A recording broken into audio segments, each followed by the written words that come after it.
Welcome to a special peanut butter and jelly edition of CIW GutCheck. My name's the Colonist, and the reason I say it's a peanut butter and jelly episode is that throughout the whole episode, I'm going to be eating a peanut butter and jelly sandwich. Woo! Alright, so this is round 2. This is the last 3 matches of round 2 before we get to round 3, which I've not determined a stipulation for yet. We have 4 matches in the hardcore round. God, it's good peanut butter. We had 4 matches in the hardcore round already on GutCheck episode 7. This is the last 3 of those. So we're going to finally have our round 3 participants. And I recorded this so long ago, I don't even remember who wins these. So, should be fun to watch. I actually have already forgotten who's actually starting this paper. Oh yeah, Buzz versus Oi Cannoli. Cool. So here comes Buzz. And GutCheck has really been one of those things that I wanted to do more of. And I'm glad I kind of recorded a bunch of them at once. Because now it's a little bit more exciting for me because I haven't seen the matches in a long time. I actually don't even remember who won.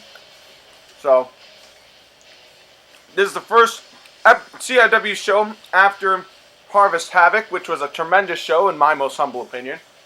At least I would like to think it was a tremendous show. Whether you think it's a tremendous show is a whole other deal. But let me know how you thought about it.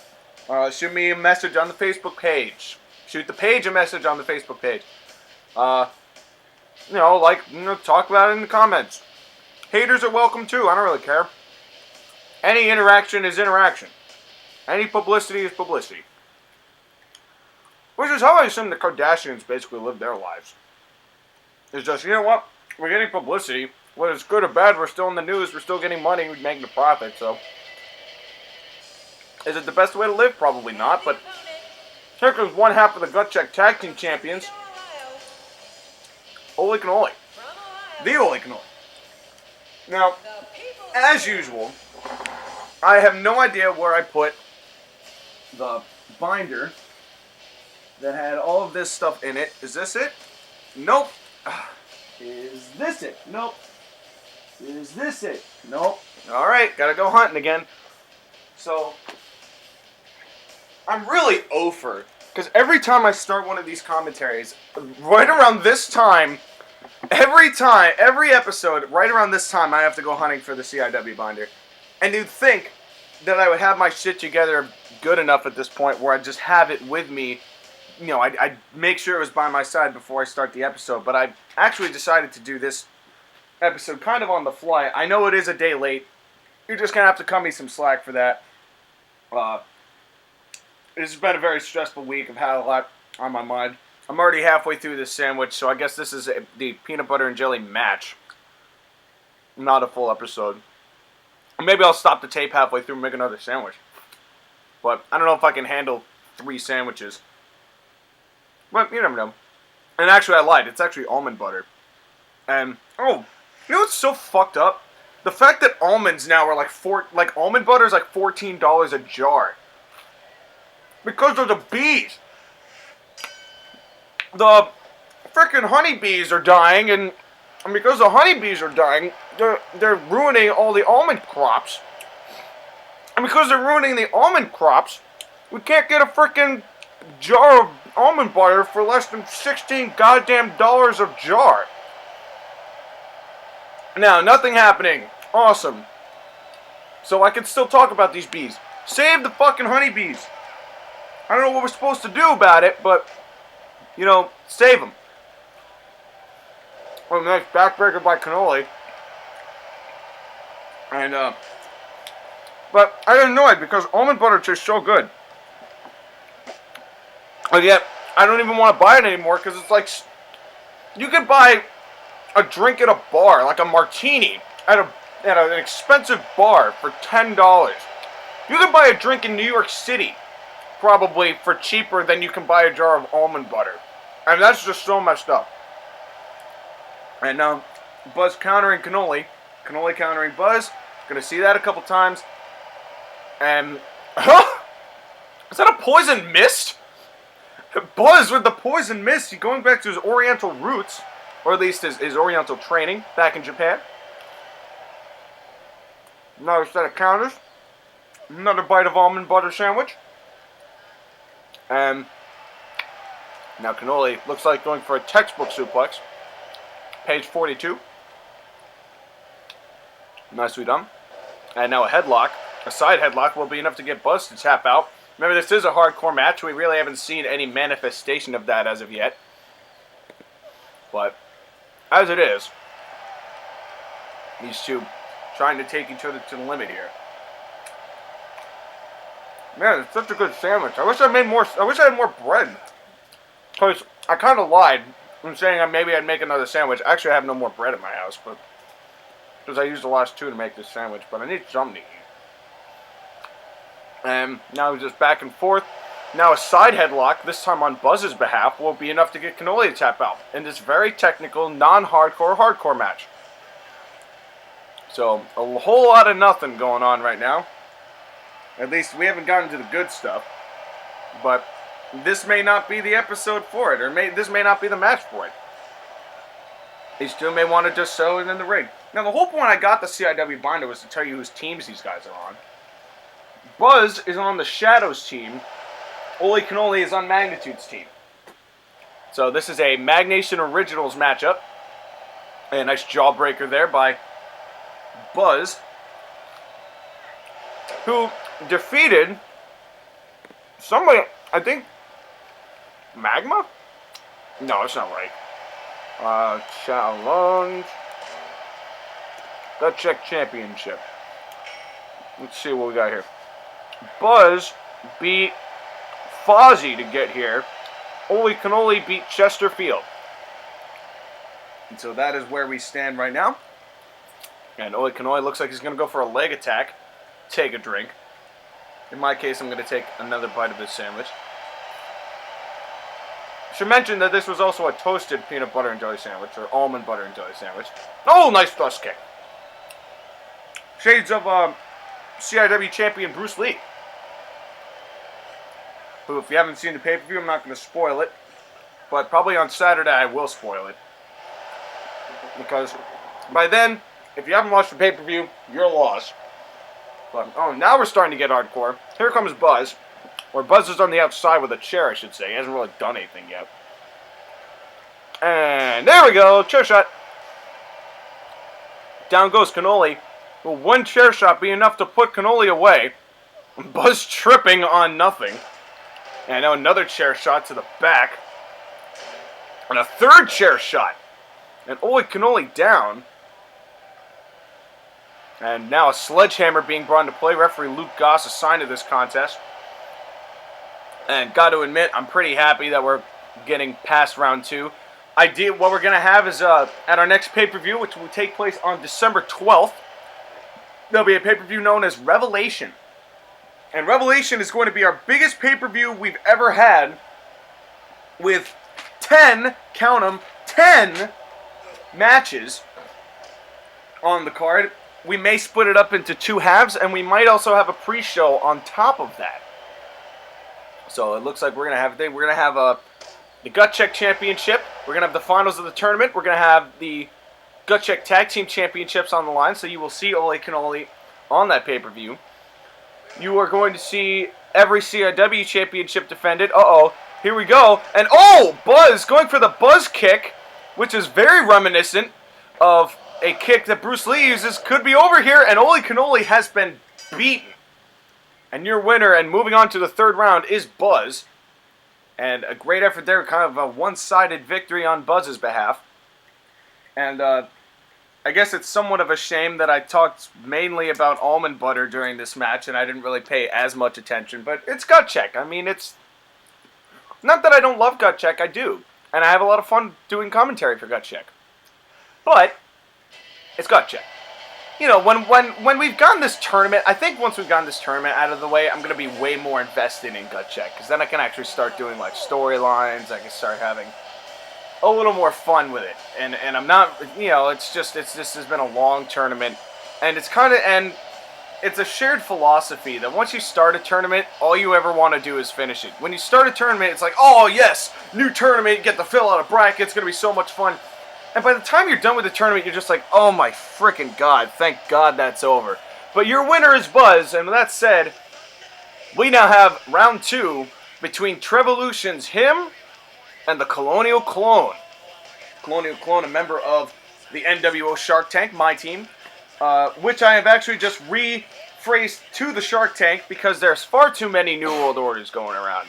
We've got the CIW NWO, we've got the Redemption NWO. We do not need an NWO delegation in GutCheck. Despite the fact that it's my team, I'm renaming the team because I feel like we don't want to oversaturate the product with one faction. We don't want to shove it down your throats.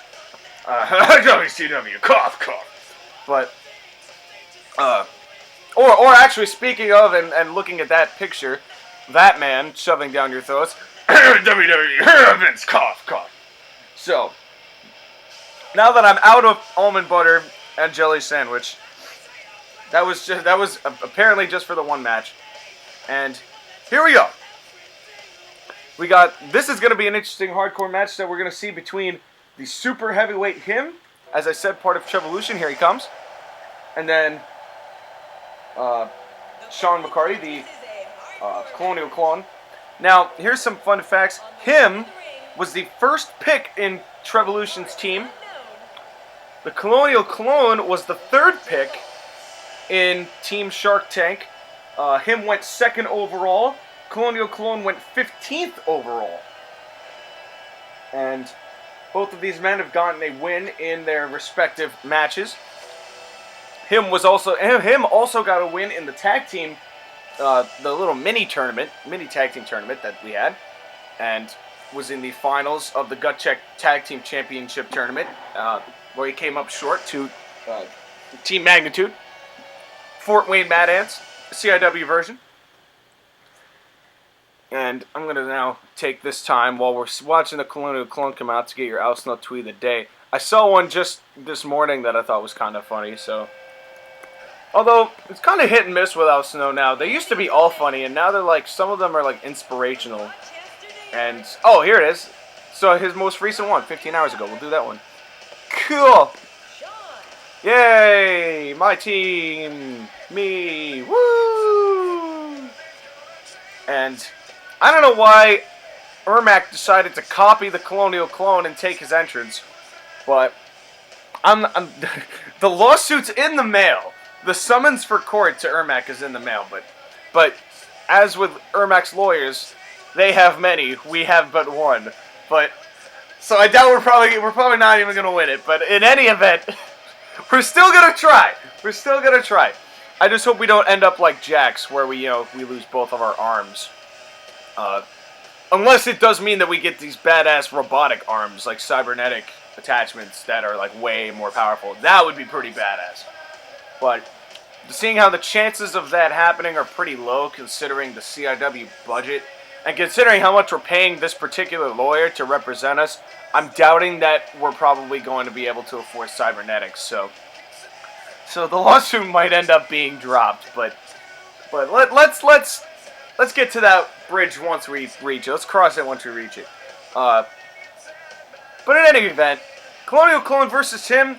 This is the 7th of 8 CIW GutCheck second round hardcore matches. And as always, CIW, this edition of GutCheck brought to you by AB Productions, the future, or a new era in entertainment. I actually remembered the slogan this time. All right. I am just on a roll today. Peanut almond butter sandwich, almond butter tirade, and remembering AB Productions slogan, a new era in entertainment. So check us out. Actually, in a little subtle plug, I guess, we at AB Productions just released a mixtape of 20 songs. It's called Verses from a College Dorm. It's 20 songs from various different millennial artists, myself included, actually. Give it a look. And I'll leave the link in the description if you feel so inclined to give it a listen. My particular tracks are called Butterfly and The Story of the Misfit Toys. And give those a look because they're not getting any love on SoundCloud. And I know that they're good. I've been told that they're good. I mean, obviously, I can't dictate. Oh, my God! Him just chokeslammed the clone outside the ring to start this match out, and that is not an auspicious start for the Colonial clone. The Colonial clone obviously going to try his best to fight back in this, or I hope he is, because he's really my last hope in this, because we lost Tex earlier in the second round. And this is basically my last character. This is my last character in this GutCheck Championship. So I'm praying that the Colonial clone will get the job done. Him beat my number 1 draft pick, Mr. Vix, to get here. And the Colonial clone beat another member of my team, the British Knight, to get here. So my team, I'm the only one with just 1 man left. Oh, what an uppercut. What a vicious uppercut, but a knife-edge chop by McCarty sends down him. Both these men obviously have the eyes on the prize. They want that GutCheck Championship. They want absolutely everything they can possibly muster. And you know that they're going to leave it all in the ring here. And whether this is going to be as much of a one-sided confrontation as the last go-around is anybody's guess. But now McCarty lifting up him, which is something of an accomplishment. Where's he going to go with him? And now, turnabout fair play, Razor's Edge onto the outside to him. And boy, these two are not pulling any punches, to say the least. And obviously the Colonial clone is a little bit more jacked than the actual colonist. At least in this dictation. Like, look at those muscles on him. He just looks completely jacked. Another knife-edge chop. I appreciate the fact that he really does. Neither of these men have elbow pads, so if they're going to do shots with the elbow, it's going to be the point of the elbow driven into the skull or whatever area that they so choose. And now a front face lock, counter by the clone, and now a beautiful neck breaker.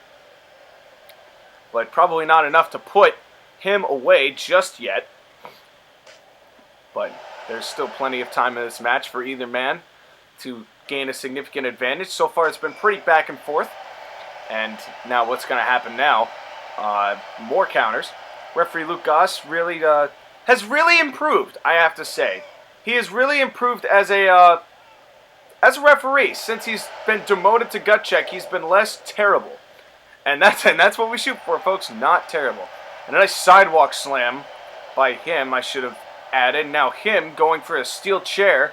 This is a hardcore match after all. And now him leaving. As soon as McCarty took the chair, him got the hell out of dodge, hitting the skids, and now running back and went for a flying forearm to McCarty.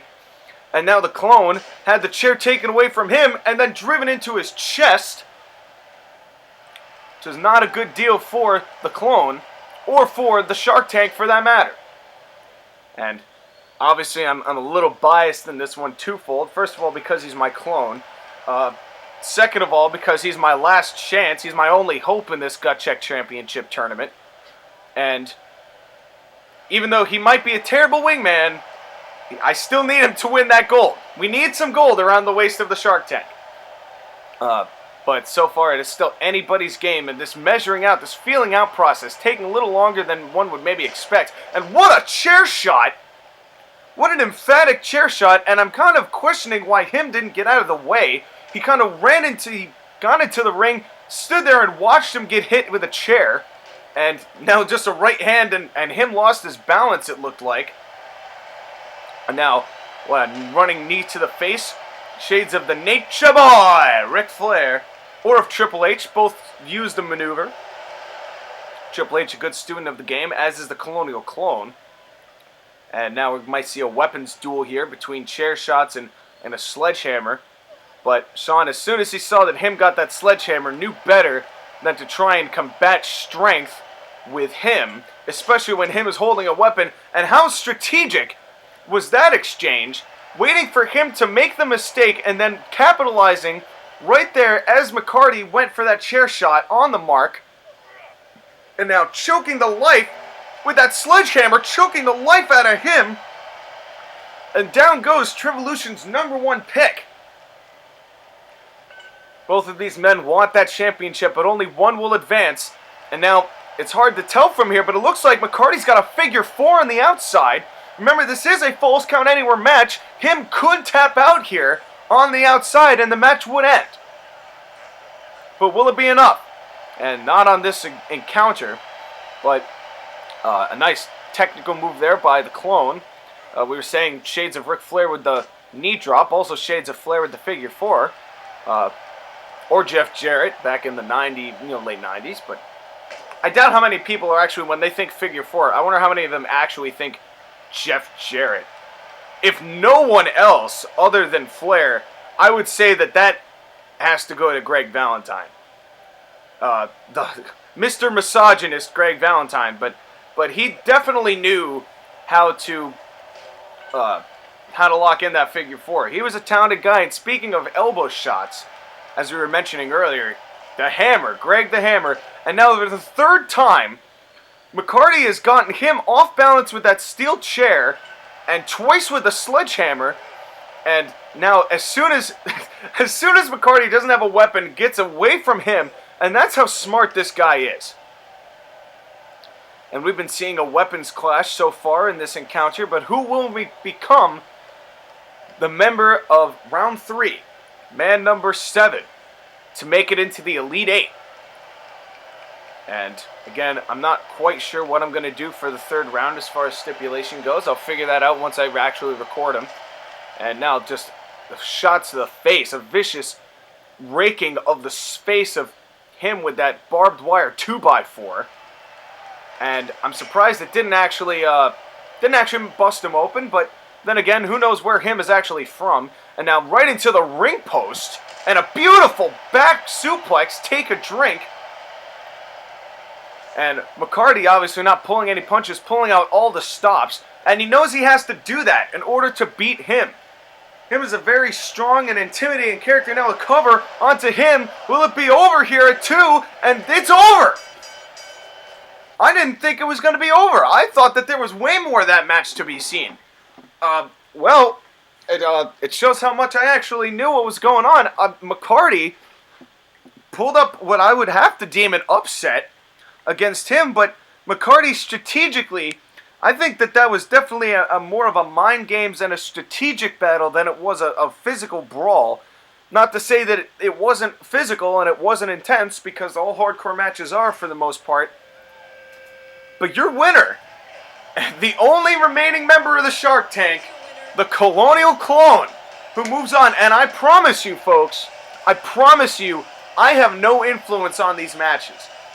The fix is not in. And I'm telling you that just in case, because I know people would be suspicious that a clone of the guy who's doing the commentary and who effectively runs the show keeps winning. I promise you, I am not responsible for that. If I was responsible for that, you'd know it. But the winner, the Colonial Clone, who is the only member of the Shark Tank in the third round. And with that said, let's finish this off with Nathan Von Schrader versus that guy. And this is the last round 2 match before we go on and we move on to round 3, which has, and I will say, the upcoming matches, for those of you who do not remember. We have Eclipse versus Abracadabra coming up in the next round. We have Saw versus Valiente up in the next round. We have Optimus Composite versus Buzz in the next round, as we saw Buzz gain the victory. And then we have the Colonial Clone versus the winner of this match, Nathan Von Schrader, or that guy. Nathan Von Schrader, a member of Team Trevolution, if I'm not mistaken, beating a member of his own team, Alex Page, to get to this spot. That guy, a member of the Abusement Park, beat another member of Trevolution's team, Evan Hunter, to get to this spot. And now with Trevolution's him going under, if Nathan Von Schrader loses this match, Team Trevolution will be the first team eliminated from CIW GutCheck Championship Tournament. So far, Eclipse, who's a member of the Abusement Park, is in. Abracadabra of the Shadows team. Saw of Joshua Campbell's team. Valiente of Magnitude's team. Optimus Composite of Abusement Park's team. Buzz of, Buzz of the Shadows team. Colonial Clone of my team. And then Trevolution, if Nathan Von Schrader can pull this off, he will be the member of Trevolution, and all 6 teams will have a delegation going in to round 3. And then we'll start seeing some actual team eliminations here. But so far, everybody's still in it, which I think is pretty cool. After the first, no team was eliminated in the first round. No one was swept in round 1. Everybody at least made it to round 2. And we know that 5 of 6 teams have made it to round 3, even though there's only 1 member of my team and 1 member of Joshua Campbell's team still in it. And 1 member of Magnitude's team still in it, now that Oli Canoli lost his match. And so here we go. This matchup between that guy and Nathan Von Schrader. And this is a GutCheck Champion. The next episode of GutCheck, if I'm looking at the schedule, is going to be held on November 14th. So next weekend is when we're going to have that matchup. So we're going to see 3 out of 4 matches of round 3 on November the 14th. Just giving a little bit more into the schedule here. I have to find another binder for that because I put it in the wrong place. Nope, this isn't where I want it. Okay, here we go. Here's our dates, all right? Which I posted on the Facebook page, but you know, I don't know how many of you actually look at the Facebook page. I would hope it's all of you. I don't know whether you actually will, but you should, because I do some stuff on it sometimes. I mean, I'm not terrible with it often. But here's our schedule going forward as far as actual episodes go. GutCheck episode 8, that's happening today. Saturday we have Conquest episode 11. Then I've been told that on the 10th of November, Redemption is going to host their 3rd episode. Then on the 14th, as I mentioned, GutCheck episode 9. On the 17th of November is Conquest episode 12. The 21st of November is Redemption episode 4. The 24th of November is the 10th episode of GutCheck, where we're going to see the last match of round 3, as well as 2 tag team matches. Conquest episode 13 on the 28th. December 1st is going to be a 5th episode of Redemption. The 5th of December, GutCheck episode 11, where we see the last round matches, where we see the final 2 matches. And hold on, I got a phone call here that I'm going to have to answer, so give me 1 second here. So I'm pausing the tape, but we'll be right back. Okay, we're back. That was so easy that you wouldn't even be able to tell if I didn't make reference to it a couple seconds ago. In fact, I probably didn't even need to mention that I was getting a phone call, but I mean, whatever. It's GutCheck. Who gives a shit? So, and I don't mean to say that in a mean way, but like, GutCheck's kind of the time when I just kind of dick around on commentary. It's not like nearly as like storyline driven. It's just like whatever the fuck I feel like doing, I'm gonna do. I don't even swear as much in CIW as I do in GutCheck, because I'm just like, you know, whatever. You know, we do what we do. Back to the match. Going through over here, and nice drop toe hold by that guy. And that guy, certainly one of the more controversial characters created. But then again, Nathan Von Schrader, he's a pretty cool dude, as far as I know. Beer connoisseur. I've actually shown him my beer list, which, since we last talked, has only increased by 2. So we have 162 beers, which means that we have 1 beer per every baseball game there is in a regular season. But don't worry, I don't drink every time there's baseball. I don't really pay that much attention to baseball as it is. Mostly because, like, unless I'm at a game, like actually at a stadium, I just cannot watch baseball and be excited by it. It doesn't do it for me.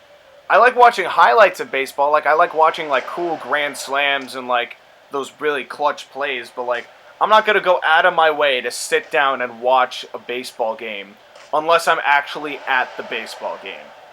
And a lot of people say that about golf, which is kind of ironic because I actually love watching golf on television. But that's about as fun as watching paint dry for some people. And so it's kind of a double-edged sword, because some people love watching baseball and hate watching golf, and I'm the exact opposite of that. And maybe it's just that I play a lot of golf. And by a lot, I mean I play a couple times a year. So I guess that's not even a lot, but I like watching and playing golf more. Oh, you know what just made me sad? So there's this complete asshole who used to be my best friend, and we used to have this tradition of every April we'd go and watch the Masters together. And now I'm never gonna have that tradition again because he's a fucking asshole. And and actually, I'm gonna take this moment to plug Magnation Breaking the Fourth Wall podcast. I'm gonna be interviewing Magnitude, and for those of you who want to know about his issues with Packard, that's how it's going to all come out. I'm probably going to talk a little bit more about this asshole I'm telling you about. I'm probably going to talk to you about him on that podcast, so check it out.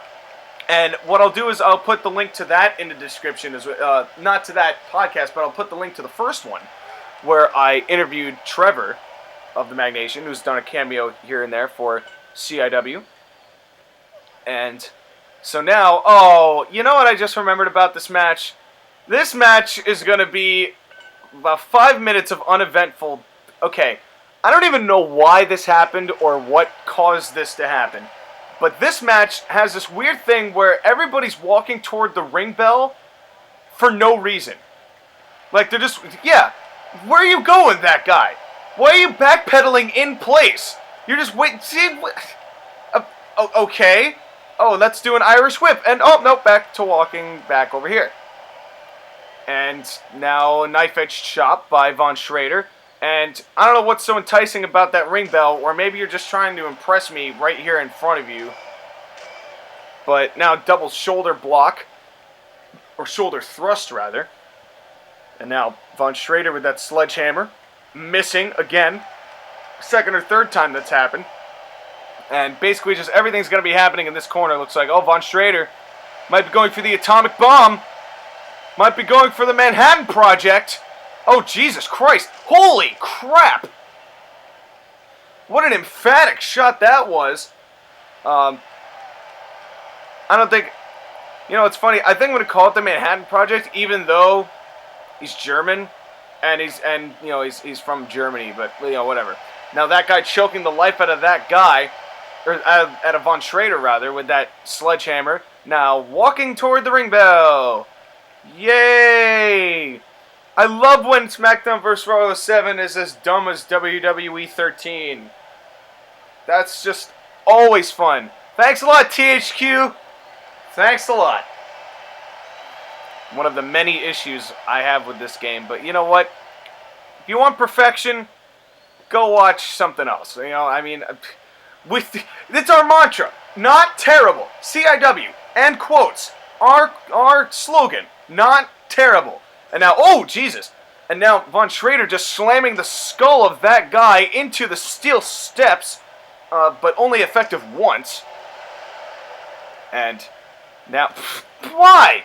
Why? You have the opportunity to capitalize and attack Von Schrader, and instead, you're so infatuated with the goddamn ring bell that you feel so necessary to watch Von Schrader and backpedal toward it. And yeah, maybe you deserve to get your brain scrambled by this frickin' steel steps, thanks to the man from Hamburg actually knowing that there's something at stake here. I just don't understand the world nowadays. It's so confusing. And now, no! Von Schrader! Why? Why are you doing this? This is so unnecessary. Why? Alright, now that I think we've finally gotten past it, and that guy just bouncing the chair up back and forth, now backpedaling toward the other side of the ring. I guess neither of these guys want to fight each other. I don't know. I have no idea what that guy's doing. But he's being super suspicious. And he needs to stop. He needs to stop this cultural appropriation that he's perpetuating. Oh, and a chair shot. That kind of half worked, thanks to that barbed wire bat, and lasted maybe half a second in the ring before he decided that wasn't where he wanted to be. And now back in the ring, and right back out of the ring, again. Oh, that guy. He must have taken, like, shrooms or something before he started this, because he has the attention span of a peanut. And now getting a sledgehammer, 3 weapons out. Neither of these men have done shit for the past, like, 4 minutes. So, Are we having a match here? Is there anything even worth commentating? Finally, a chair shot. Hopefully Von Schrader can just keep going, or somebody can keep going. I'd like to have something happen in this match. That would be great. And this is why we want this tournament to end. This is why GutCheck is the who gives a shit brand. It's just a hoopla of ridiculousness that I have no idea how to even label. But this is why you're the D-League and not the main roster. This is why that you're not the NXT of CIW. This is why you're called GutCheck. Now, right hand to that guy. Finally actually having something happen. Now, for the love of God, make this Manhattan Project the last move of round 2. Please. Bam. He's dead. Please. Make it over. The cover. Lucas for the count. 2, 3. So, all 6 teams will have representation in the Elite 8. The 3 teams that have 2 men in it are Team Shadow, the only 2 teams have 2 men in it, and that's Team Shadow and Team Abusement Park, who has Optimus Composite and Eclipse in it. Team Shadow has Abracadabra and Buzz in it. We now know that Nathan Von Schrader will be facing the Colonial Clone in round 3. We have also Saw and Valiente in it. So we finally finished round 2. Your else no tweet of the day. If someone catches you staring blankly into space and asks you what you're looking at, shush them and whisper ghost porn. You go ahead and do that. It'll be funny maybe once. And then you're going to be like, okay, that's less funny. But whatever else, no. You keep doing your thing, man. Nathan Von Schrader wins. GutCheck Episode 8. Round 2 is over. My name's The Colonist. We'll see you next time. Hopefully for less of a disaster. See ya.